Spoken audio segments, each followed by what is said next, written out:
Cheers. Welcome to SIC SIPS. Darn it. Keeps forgetting to take a sip. I gotta take a sip.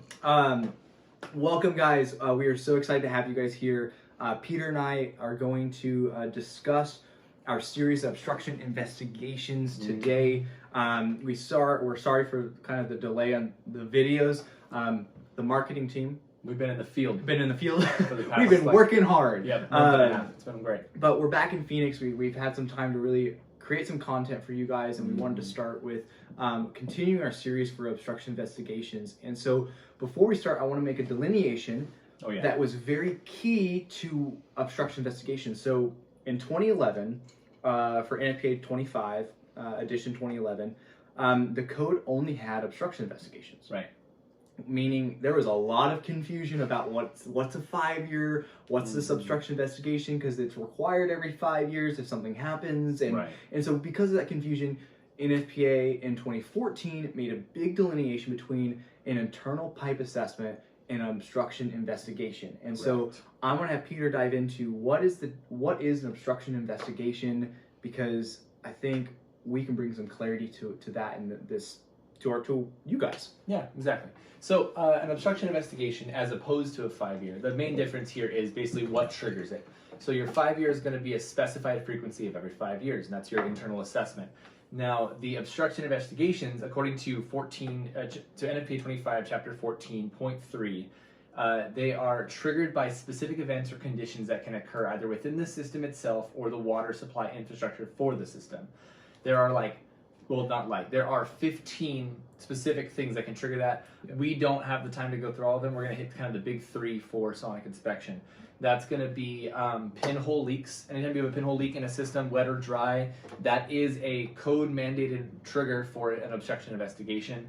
Anytime you find sufficient foreign organic or inorganic material is found in the pipe, or coming out of like a test valve, that triggers an assessment. And anytime you've got abnormally frequent false tripping of dry valves or wet valves, but predominantly going to be dry valves, that is also considered a cause for an obstruction investigation.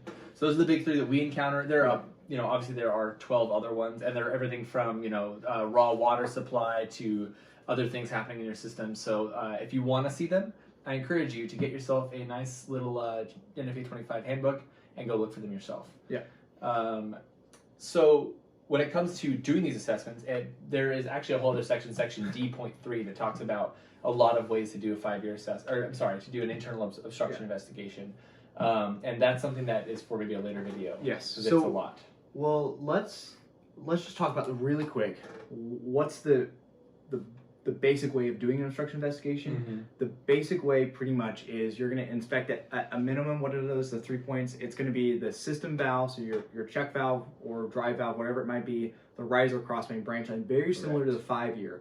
And really, it's baby steps to inspecting the whole system. Right. And these are going to be, it will trigger a further assessment every time. So let's say you assess it.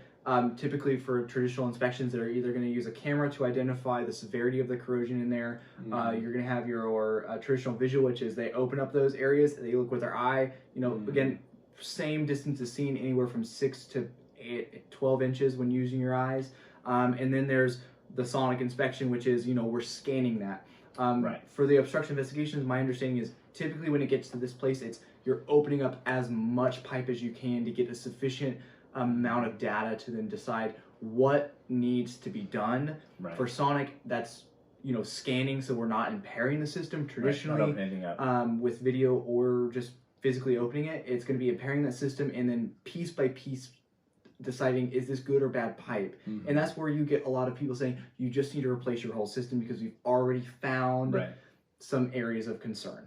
And so here's kind of what like to bring it back a little bit to the step-by-step process of how this would work. Basically, you had your 5-year done, or maybe you've discovered some pinhole leaks in your system. Either way, now you have to have this obstruction investigation done. So you bring somebody in, whether it's Sonic or someone else, and they start at your riser and your cross main and a branch line. They look for the cause of corrosion. Let's say you had a pinhole leak near the end of your main. So they started there. They said, okay, there's a bunch of stuff in here. a lot of aerobic or anaerobic corrosion that is causing a pinhole leak. Yeah. We now need to go to the next section of pipe and see if it's still present there. Next section of pipe, next section of pipe. Okay, we got to a clean space. Let's go now to the other end, make sure there's nothing coming this way. And that's kind of how it would go. Yeah. What we have seen is usually folks, they get a bid to replace a system after they looked at like 1, 2, 3 spots. Yeah, your whole system's bad. Yeah. So that's kind of like, to avoid the work and the time and the money and the impairment, that's typically how it goes. Yeah. So it basically you're getting a representative idea.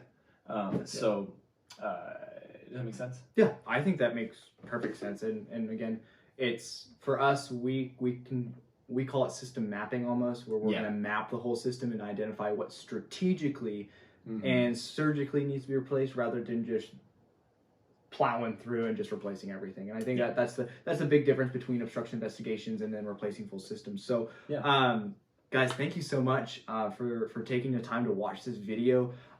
There's so much content and information just in NFPA 25 chapter 14 section 3 that we haven't dove into, just because you probably don't want to sit here for an hour and hear us discuss that. Yeah, we're not that cool. Not yet, at least. So we appreciate your time and your attention for this video, though. So cheers, thank you. I hope you drank some coffee while you watched us and listened to this, and we look forward to seeing you in our next video. See ya. Bye, guys.